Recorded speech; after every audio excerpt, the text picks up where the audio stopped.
රෝජර්ගේ දෙස් බිත්තිය මත වූ ඔරලෝසුව වෙතට දිව ගියේය. එහි වේලාව සඳහන් වෙත්තේ 2:10ක් ලෙසය. පාසල ඇරීමට තව විනාඩි 10ක් ඇත. අද අවසන් විෂය පරිච්ඡේදය උගන්වන මිස්ටර් අයිකෝට්ස් පැමිණ නැති නිසා මුළු පන්ති කාමරය පුරාම ඇත්තේ තරමක කලබලයකි. පන්ති කාමරයේ සිටින සියලුම ළමුන් ඔවුන්ටම ආවේනික ලෝකවලට ඇතුළත් වී නොයෙක් විකාර කරති. ඔවුන්ගෙන් සමහරෙක් නොයෙක් සෙල්ලම් කරති. තවත් සමහරු ඔවුන්ගේ මිතුරන්ට සරදම් කරමින් සිටියෝය. නමුත් ඒ කිසිවක් නොකර පෑම් කිසිවෙක් අනුකරණය කරන අයුරු දුටු ඔහු ඇය දෙස බලා සිටින්නට වූයේය. ඒත් හදිස්සියේම නාද වූ සීනුව නිසා සිය රඟපෑම පසෙකලූ ඇය පසෙක වූ තම පොත් මිටිය සියතට ගනිද්දී රෝජර් සිය පොත් බෑගය අතටගෙන පාසලෙන් පිටවීමට පොරකන ළමුන් හා එක් වූයේ ගේට්ටුව අසලදී කේට් හා ජිල්ට එකතු වීමේ අදහසිනි. ඔහු සිතුවා නිවැරදිය. තමාව බලාපොරොත්තුවෙන් ගේට්ටුව අසල රැඳී සිටින ඔවුන් දෙදෙනා දුටු සැනින් ඔහු එතෙන්ට දිව ගියේය. කොහොමද රෝජර් අද පන්තියේම? තම සයුර දුටු ජිල් ඔහුගෙන් සිනහම්සුව විමසුවේය. හොඳයි. කොහොමද ඔයාලට? හොඳයි. ඇත්තෙන්ම හොඳයි. අද අපිට සේරම ඉගෙනුවා. කේට් පවසද්දී ජිල්ගේ මූණ ඇඹුල් වූයේය. ඇයට මෙන්ම ඔහුටත් අද සේරම විෂයන් ඉගෙන ගැනීමට සිදුවිය. එබැවින් පැය 6ක තරම් කාලයක් අද ඔහුට පන්ති කාමරයට වී ඉඳගෙන සිටීමට සිදුවිය. ඒට තරම් කැමැත්තක් ඔහුගේ හිතේ නොවූ බැවින් ඔහු තම සගයන් මගහැර සිවුරන් බාමින් ඉදිරියට ඇදෙන්නට වූ කල එකිනෙකාට ඉඟි කොටගත් රෝජර් හා කේට් ඔහු පිටුපසින් ඇදෙන්නට වූවෝය. එහෙත් ඔහුගේ සිවුරන් බෑමේ වෙනසක් නොවූ කල ඔවුන් දෙදෙනා ඔහුට විහිළු කරමින් කෙළිදෙලින් පාර පුරා ඇදෙන්නට වූවෝය. එහෙත් ඔවුන්ට එසේ ගමන් කරන්නට වූයේ සුළු දුරකි. ආගන්තුක කොල්ලන් පිරිසක් විසින් ඔවුන් ගමන් ගන්නා මඟ අවුරාගෙන සිටින අයුරු දුටු කොල්ලන් දෙදෙන සිටි තැනම නතර වෙද්දී කේට්ගේ බලකිරිල්ල මත ඔවුන් යළිත් ගමන් ආරම්භුවෝය. නෙවිල් ඔවුන් එම කොල්ලන් අතරට ලංවෙද්දී එහි නායකයා අඳුරාගත් කේට් එසේ මුමුණමින් නතර වූ කල කොල්ලන් දෙදෙනත් හේතුවක් නොමැති බියකින් එතන නතර වූවෝය. නෙවිල් ඒ කවුද? ඇයි ඔයා දන්නද රෝජර් එයා ගැන? නෙවිල් ගැන නොදන්නා ළමෙක් තම පාසලේ සිටීම සම්බන්ධයෙන් පුදුම වූ කේට් විමසූ විට රෝජර් දන්නේ කියන විරෙන් හිස සැලුවේය.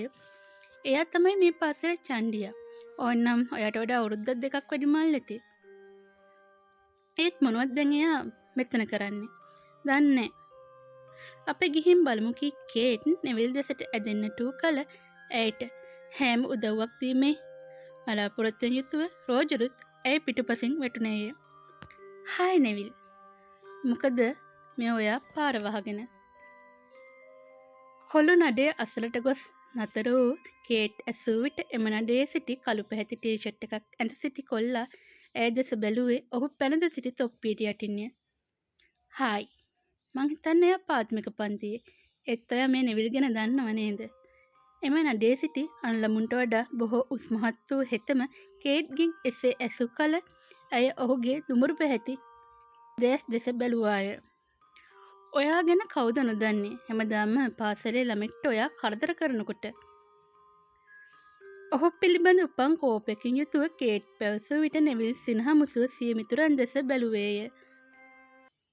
එවිට ඔවුන්ගේ වතමත වූ සිනහවෙන් තම හිතට දිරිගත් හෙතෙම ඉතින් මං කාට කරදරයක් කරත් තමුන්ට මොකෝ?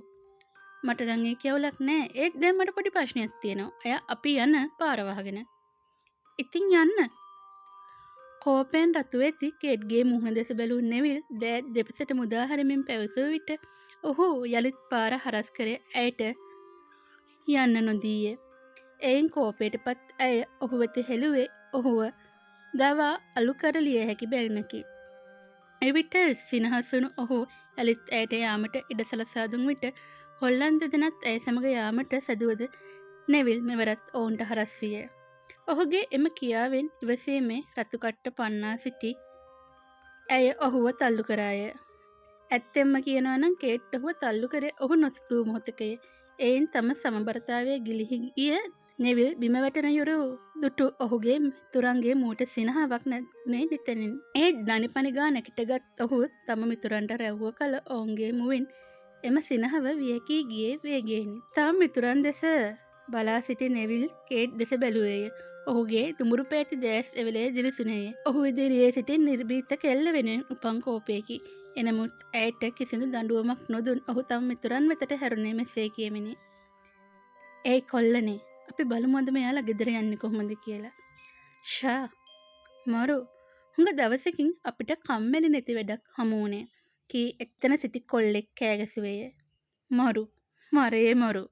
කී නෙවිල් කේට් දෙස බලා අසල වූ ගසකට හේතු වූයේය. "මරු, දැන් අපි ගෙදර ගිහින් හමාරයි. අපි ඒ ගැන බලමුකෝ." සිය සොයුරා කිව් දෙස ඇසුණු රෝජර් බිම දණගසා ගත් අතර කේට්ද ඔහු වසලින් දණගැසුවාය. "ඒ කිව්වේ අපි බලමු චුට්ටක් වෙලා. මෙයාලා අද අපිට යන්න දුන්නේ නැත්නම් අද අපි මෙයාලගේ ගණන් බස්සමු." රෝජර් පැවසූ විට කේට් සුසුමක් හෙලා දඹර ගිල්ලෙන් බිම ඉරි අඳින්නට වූවාය.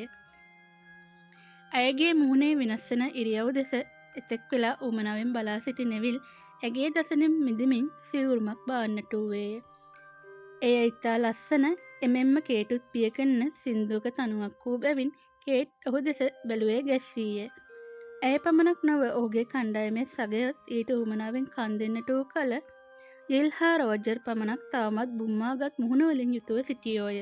නෙවිල්ගේ උරුවම්බෑම තව ගීයකින් ගීයකට ගමන් කරන්නට වූයේ කේට්ගේ අවධානය තවදුරටත් ඔහු වෙතට රඳවා ගනිමිනි.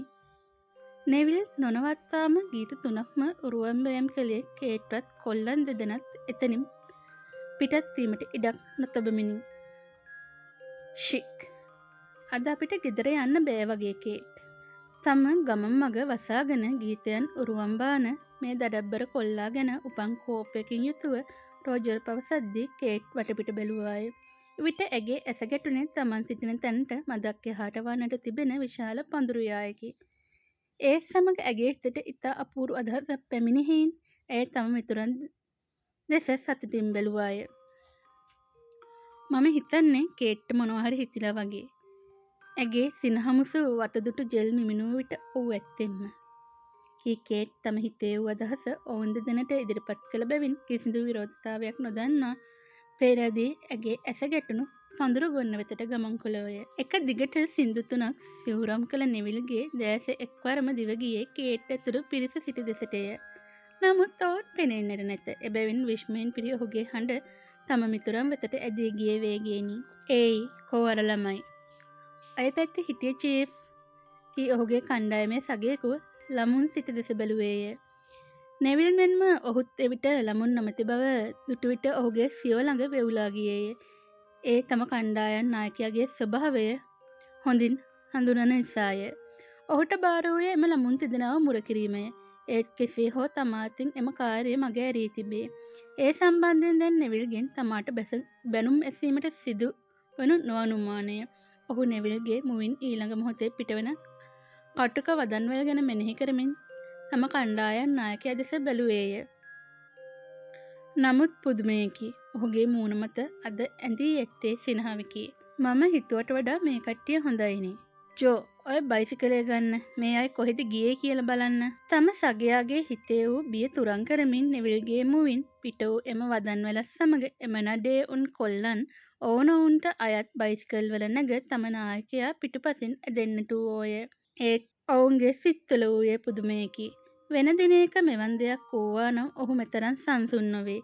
ඒ බව දන්නා මිතුරන් එකිනෙකාගේ මුහුණ බලාගනිද්දී ඔවුන් දෙස බලා තොල නොපිට පෙරළූ ජෝ නෙවිල්ගේ බයිසිකලය වෙතට ලං වූවේය. "අම්මා, ඉතින් යාන්තම් උගලෙන් ගැලවුණා." නෙවිල් ඇතුළු සගයන්ගේ බයිසිකල් නොපෙනී යනතුරු බලා හිඳ පඳුරු ගොන්න තුලින් මෑත් වූ රෝජර් තම ඇඟේ වූ රොඩු ගසා දමමින් පැවසුවේය.